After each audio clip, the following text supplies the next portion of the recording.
د خپل جانانا ځانه هم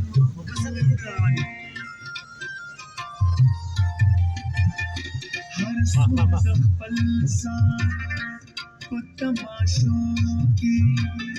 د خپل جانانا ځانه هم کړی سایله څوک دی چې نانې اوري ستا د قلم شور ستا د نغمو شور سپرلي راغلې غاړ ټول دې ګل کړل